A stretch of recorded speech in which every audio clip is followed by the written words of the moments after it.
Hey, I appreciate you watching Mondays with Mike.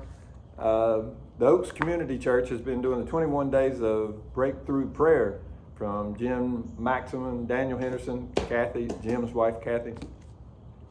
Powerful devotions, and we're doing it together. The last few days have personally convicted me. It got me thinking, Mike, what's the number one thing that God has given you to steward over your lifetime in relationship with Him, that you've neglected, that you've not stewarded well? We steward all kinds of resources. We think of our finances, our assets, our relationships with people. We think of all those things and how we steward them. But the most significant thing, I think, that God has given me to steward, that I've neglected, that I've not stewarded as well as I should have, is my intimacy with Him.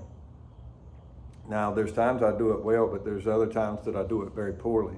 And I think I've failed the test. I asked the Lord to forgive me this morning that I'm not stewarding my intimacy with Him. He desires to have an intimate relationship with me, not just an academic relationship, not just a relationship where I make the world know who He is, help Him be known by people, but He actually wants to have an intimate relationship with me. And many days I neglect slowing down and allowing Him to do that, allowing Him to just be intimate with me. Maybe I'm scared of it for various reasons, I don't know.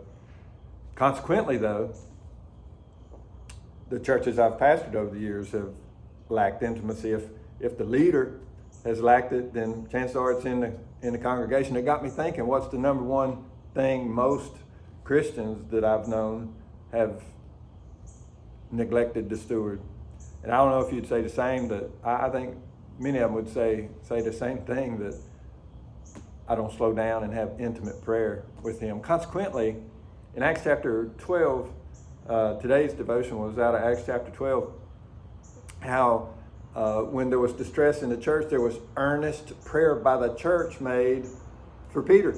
And I looked up that word earnest. It just means fervently, zealously, unceasingly praying. It's only used 3 times. It's used there in Acts 12. It's used in 1 Peter 1 in relation to loving well. Love in the same way, not just pray that way, but love that way. And then the only other time it's used is Jesus in the garden, when He was in intense, agonizing prayer, so much so that his sweat was like drops of blood. He was praying the same way the church was praying in Acts chapter 12. So the guys saw Him praying in the garden, and then they taught him how to pray, and the church was praying with the same intensity in Acts 12 that Jesus was praying in the Garden of Gethsemane the night He was crucified. I think that's lacking in our church.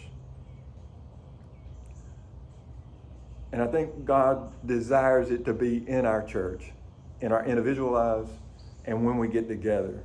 Earnest prayer be made for the cause of Christ, so that a dead and dying world would know Him, so that we could have an intimate relationship with Him as a church and as an individual. Don't neglect the greatest thing He's given you to steward, which is just an intimate relationship with Him. Maybe you're already there, and good. Thanks. Pray for me. I appreciate you watching Mondays with Mike, and never ever forget, you're greatly loved.